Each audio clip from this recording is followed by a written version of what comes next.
이제 부동산 경기가 조정기에 들어갔습니다. 강력한 규제로 인해서 또 대출 규제로 인해서 지금 현재 부동산 경기가 급격히 하락하고 매매가 일어나지 않습니다.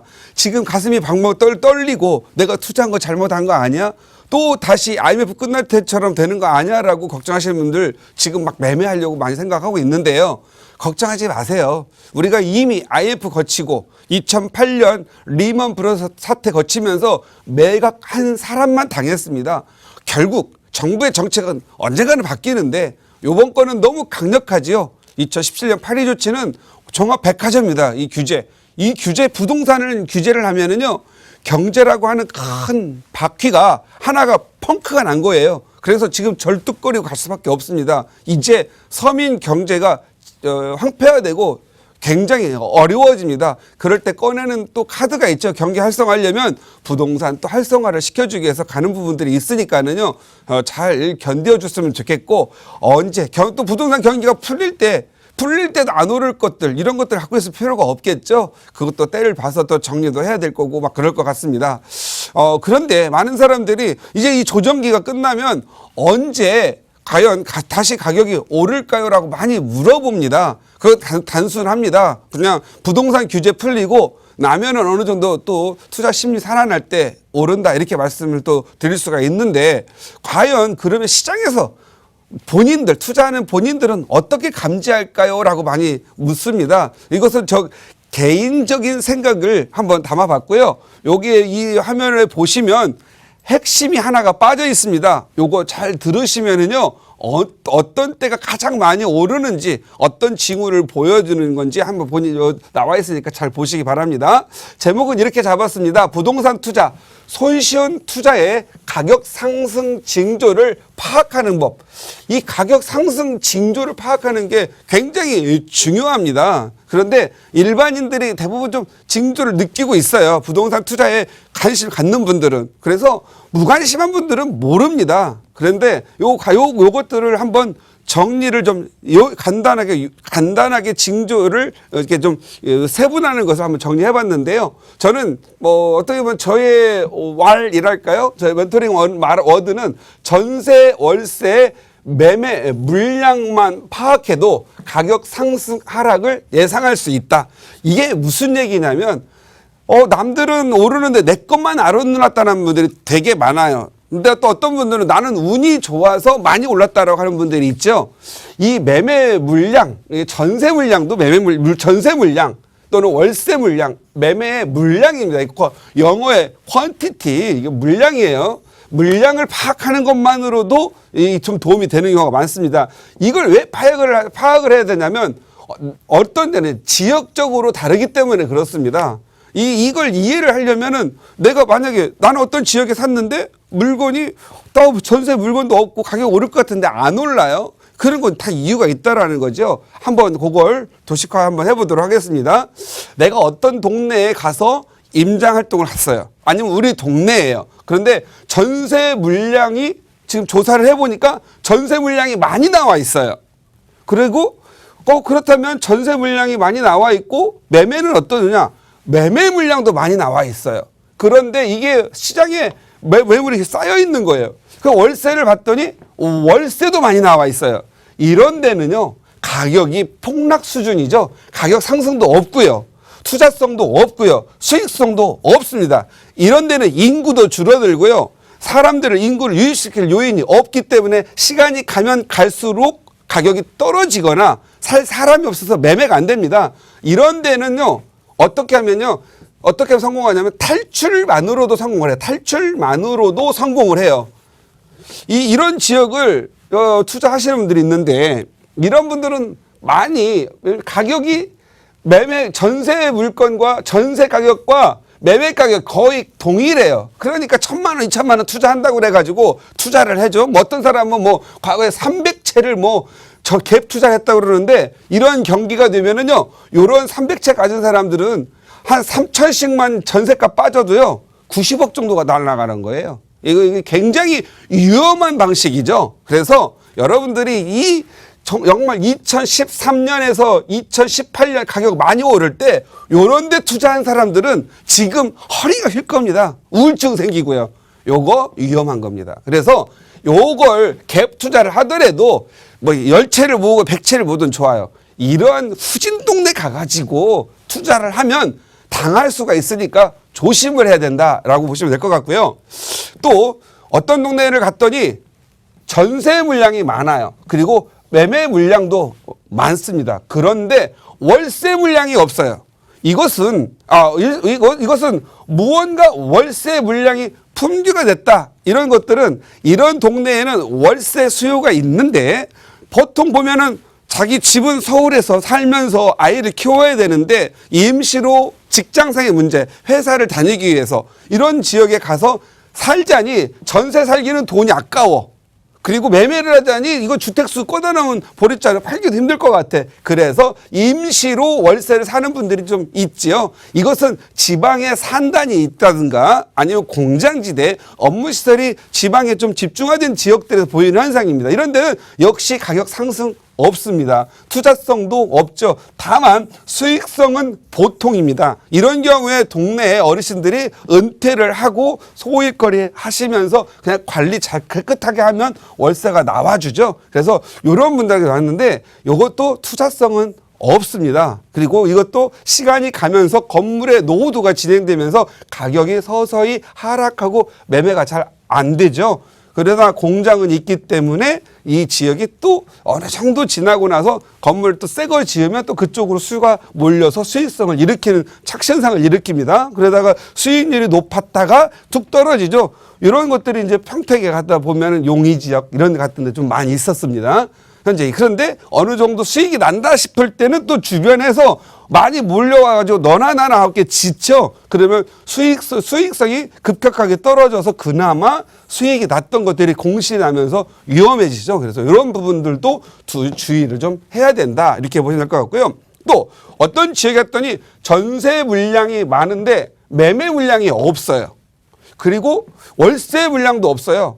이런 지역은 좀 그나마 좋죠. 전세 물량은 좀 나와 있는데 매매 물량이 없다. 이것은 사람들이 별로 움직이려고 하지 않기 때문에 전통적으로 많은 사람들이 가옥을 일구면서 사는 거죠. 그리고 여기는 풍수적으로 좀 좋은 지역들이 그렇습니다. 그래서 나는 이런 어르신들 있죠. 돈 많이 벌어도 이사 가시고 재건축에 사야 되죠. 그러면 이런 분들은 하죠. 나는 여기에서 우리 자식들 다 잘 키웠고 우리도 다 잘 됐어요. 난 여기 살아만 해. 그래야 우리 집안의 기둥뿌리가 안 무너져. 그래서 여기 풍수 좋은 자리가 나는 여기서 눈이 흙이 들어가도록 여기 살 거야 하는 지역이에요.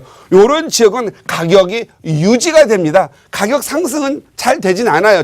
왜냐하면 너무 높아지면 전세로 옮겨가는 현상 때문에 그렇습니다. 그렇지만 투자성은 보통이죠. 왜? 사람들이 모여 살고 또 자녀분들이나 아니면 알았던 분들이 은퇴를 하면 다시 가는 지역으로 이렇게 보시면 돼요. 간간히 서울 근교에 보면 이런 지역들이 있습니다. 그런데 이런 지역들은 대부분 건축 제한이 주변이 많이 잘 돼 있고 자연의 경관 또는 녹지, 그린벨트 형성돼 있기 때문에 곳곳에 모여서 살아서 좋은 주택을 만들면서 전원주택을 구성하는 경우가 있어요. 그래서 많은 사람들이 그냥 나 은퇴하고 이제 서울이 싫어서 떠나고 싶을 때 서울은 좀 가까워야 되고 하다 보니까 이런 지역을 갖고 가는 게 되죠. 거기다 대고 주변에 인간의 산단이 들어와가지고 월세까지 잘 나오면은 좋죠. 뭐 과천이라든가 안양 뭐 일대 이런 정도로 보시면 됩니다. 그렇지만 가격은 오르지만 많이는 오르지 않고 수익성은 또 그런 대로 보통을 유지한다. 이렇게 보시면 될 것 같아요.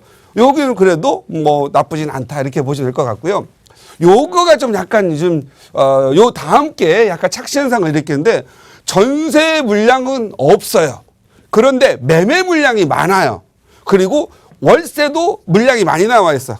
이 동네는 월세는 일단 안 나오니까 대부분 주택으로 구성되어 있고 집까지 싸구나. 차라리 뭐 월세 갈 바에는 그냥 전세를 살거나 집값 싸니까 그냥 내가 사서 가야지 이런 데인데 과거에 2008년 9년 여기 용인 지역에서 이런 현상이 많이 나타났죠. 전세 물량은 없어요. 근데 가격이 떨어질까 봐 매매는 안 사요. 그게 매매 물량이 많이 나왔어요. 그러다 보니까 전세값하고 매매값은 거의 같아졌죠. 그러니까 가격이 안 오르는 거죠. 이런 것들은 착시 현상을 일으킵니다.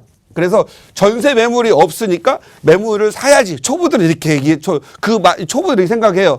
공인중개사 갔더니 여기는 매매 전세로 가서 가려고 했더니 여기는 전세 물량이 없으니까 그냥 여기 그러지 말고 집도 싸니까 전세값이나 매매가 사니까 매매 물건 사세요라고 했어요. 그런데 사람들은 이미 알고 여기는 전세 물량은 없지만 그래도 가격이 안 오를 적이가 안 사는 사람이 많구나. 다른 집에 삽을 사는 다른 데다가 좋은 데 사놓고 어쩔 수 없이 지금 임시적으로 사는구나 이렇게 생각을 하셔야 돼요. 그래서 이것은 가격이 상승이 없고요. 투자성도 없고요. 더더욱 월세도 안 나오기 때문에 수익성도 없습니다. 그래서 이런 부분들은 좀 주의를 해야 한다. 이렇게 보시면 될 것 같고요.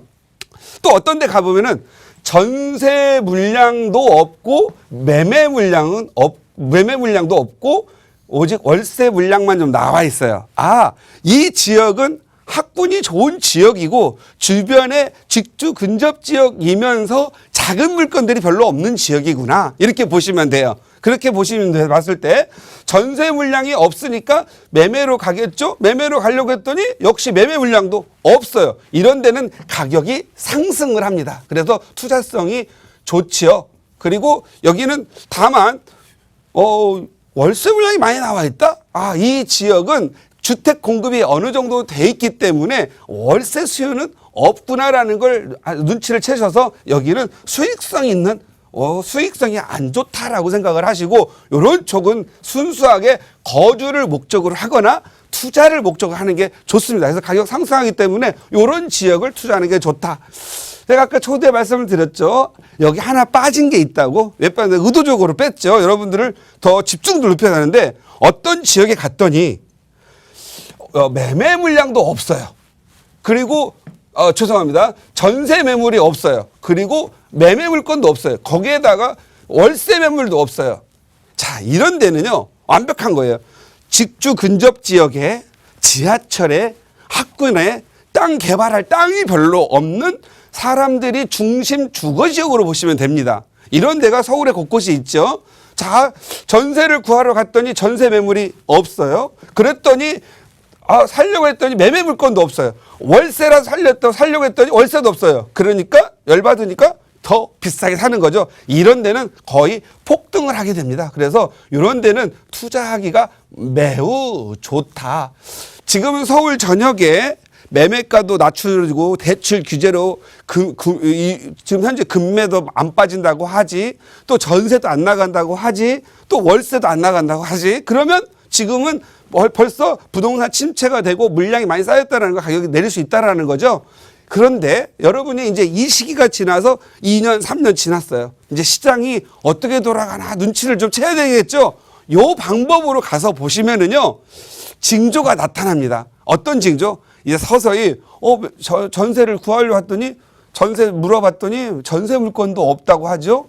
서서히 매매 물건, 월세 물건 없다고 하죠. 그러면 거기는 가격이 오를 지역이라는 거죠. 그래서 거기는 관심을 갖고 좀 더 조사를 해서 투자를 하면 좋다. 그래서 전세값이 올라쳐주면서 매매값과 유사해지면 갭 투자기가 또 좋아지겠죠. 그래서 여러분들이 부동산 공부는 정말 어렵습니다. 재개발호재도 있어야 되죠. 지하철 나와야 되죠. 동네 재개발, 재건축해야 되죠. 또 읽어야 될 게 더 많아요. 그래서 혼자 힘으로 하기 힘들다라면 최소한 이런 정도는 예상을 하거나 그다음에 예측을 해야 돼요. 지금 당장은 매물이 이와 형태로 가다가 4, 5년 되는 바뀔 수가 있죠. 왜? 주변에 재건축이나 재개발에서 이주 수요로 왔기 때문에 여기는 전세 매물도 없고 월세도 없고 매매도 없다가 옆에 인근에 물건이 대량으로 공급이 되면 또 쑥 빠져나가 가지고 사업성이 안 좋은 형태로 전환되기도 하죠. 그래서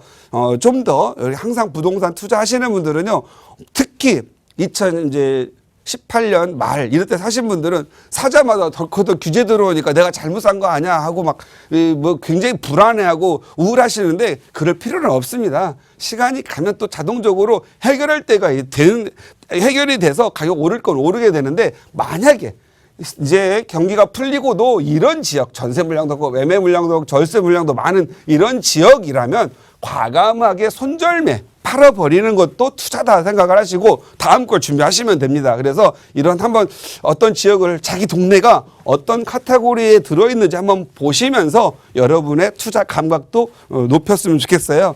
이것은 제가 시장을 조사할 때 쓰는 개인적인 방법인데 쉽게 하기 위해서 한 건데 상당히 논리적으로 잘 맞고 또 시장이 그렇게 반응을 해왔습니다. 그래서 여러분들도 제 개인적인 뭐 책으로 나온 건 아니지만 제가 이 부동산이라는 세계를 오랫동안 하면서 쌓아진 나름대로 감각이니까 여러분도 잘 한번 활용하시는 계기가 되었으면 좋겠습니다.